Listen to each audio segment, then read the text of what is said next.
आज से संसद की विशेष सत्र बुलाई गई है। 5 दिनों का सत्र होगा और इन 5 दिनों के सत्र में कुल 4 बैठकें होंगी। हमारे साथ पूर्व मंत्री हैं नितिन नवीन जी। लगातार विपक्ष आरोप लगा रहा है कि आप लोगों ने विशेष सत्र बुलाकर कोई विशेष काम करना है, इसीलिए आप लोग बैकडोर से इस तरह के काम करते हैं। क्या कहेंगे आप?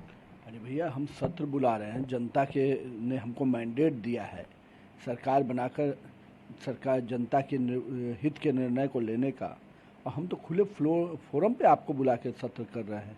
तो छिपा के कहाँ करने की बात है। हम ऐसे करते कि हम खाली कैबिनेट करके किसी चीज़ को कर देते। यहाँ तो सामने से आ रहा है, उसका भी हमको पावर है।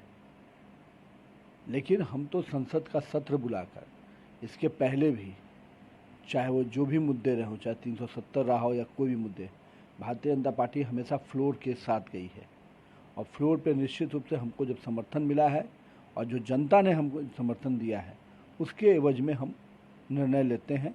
और मेरा ये मानना है कि ये जो बेचैनी उनकी है, तो सरकार के फैसले से उनको बेचैनी होती है, क्योंकि उनके समय में निर्णय की स्थिति ही नहीं होती थी। आज एक ऐसी सरकार है देश में जो निर्णय लेती है और निर्णायक निर्णय लेती है। क्या इस सत्र के दौरान महत्वपूर्ण बिल हैं जो आना है? कांग्रेस लगातार मांग कर रही है कि महिला आरक्षण बिल आए या अन्य भी जो बिल हैं जो समाज के लिए बेहतर है, वो उस तरह के बिल आए। क्या विशेष तैयारी है इस बार के सत्र को लेकर बीजेपी की? नहीं, मेरा ये मानना है कि कांग्रेस को कोई नैतिक अधिकार है इन चीज़ों पे बोलने का। उनके समय में सरकारें रही, उन्होंने क्या किया? केवल अपने परिवार के लिए पैसा इकट्ठा किया, अपने पार्टी के लिए पैसा इकट्ठा किया। गरीब के घर में अनाज पहुँचे, गरीब के घर में रोशनी आए, इसकी चिंता कभी उन्होंने की क्या? तो कहीं ना कहीं उनको तो नैतिक अधिकार नहीं है इन विषयों पर बोलने का। और भारतीय जनता पार्टी की सरकार नरेंद्र मोदी के नेतृत्व में हमेशा कई निर्णय ली है, और इस सत्र में भी आप देखेंगे कि जनता के हित के निर्णय होंगे।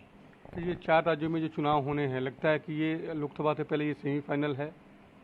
देखिए, ये मीडिया की दृष्टि से ये हमेशा ये विषय रहता है फाइनल से, लेकिन हर चुनाव का अपना प्रोस्पेक्ट होता है। ये विधानसभा चुनाव है, विधानसभा के मुद्दे होते हैं, वहाँ के स्थानीय मुद्दों का काफ़ी प्रभाव होता है।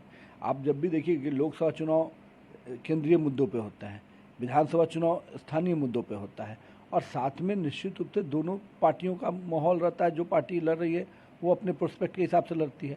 और मेरा मानना है कि जिस प्रकार से विधानसभा चुनाव में लगातार भाजपा को समर्थन मिली है, आने वाले में चुनाव में भी आप देखिएगा 4-5 राज्यों के जो चुनाव है, भाजपा को अच्छी सफलता मिलने जा रही है। तो ये भोपाल में जो नई गठबंधन बनी है, इंडिया गठबंधन, उसकी रैली होनी थी, लेकिन रैली किसी कारणवश स्थगित करनी पड़ी। आपको लगता है कि एक तरह से एक माहौल बनाया जा रहा है और दूसरी तरफ जो है वो रैली नहीं हो पा रही है, समय नहीं जीता पा रही है? देखिए, ये जो इंडिया अलायंस है, ये पूरी तरह से क्यों नहीं रैली कर पाया, इसके पीछे का विषय समझिए। आज ये सनातनी बात करते हैं, और सनातनी बात को आप समझिए, आज कमलनाथ क्या जवाब देंगे, मध्य प्रदेश में कांग्रेस क्या जवाब देगी? तो दोनों खेल खेल रहे हैं। हम एक तरफ से सनातनी परंपराओं पर चोट भी करेंगे और सनातन के लोगों का वोट भी लेंगे, तो ये दोनों तो चलेगा नहीं। रैली होती तो दूध का दूध और पानी का पानी हो जाता है। तो ये डर गए हैं। ये रैली केवल इसलिए नहीं समाप्त रोक दी गई, ये रैली उनको मालूम था कि मध्य प्रदेश की ये रैली उनकी उल्टी गिनती शुरू कर देगी। तो मैं तो चुनौती देता हूँ कांग्रेस के नेताओं को कि अपने अलायंस की रैली करे और एक एक विषय अपने अलायंस के जो नीति हैं तय करे। कहीं पर लगातार हिंदू परंपरा पर चोट करते हैं। बिहार के शिक्षा मंत्री उन पर बयान दे रहे हैं, कोई नीतीश कुमार मौन है और तेजस्वी यादव मौन है। इन लोगों को तो धर्म परिवर्तन कर लेना चाहिए, नीतीश कुमार और तेजस्वी यादव को, जो धर्म को इतना अपमानित हो रहा है और उस धर्म के भी रक्षक नहीं बन पाए। उस धर्म के अपमान होते हुए मुख्यमंत्री की कुर्सी, एक ऐसे व्यक्ति को तो निश्चित रूप से अपना धर्म छोड़ देना चाहिए, जब उनको इतना सम्मान नहीं उस धर्म के प्रति जो अपने ही कैबिनेट के सहयोगी अपमानित करते हैं।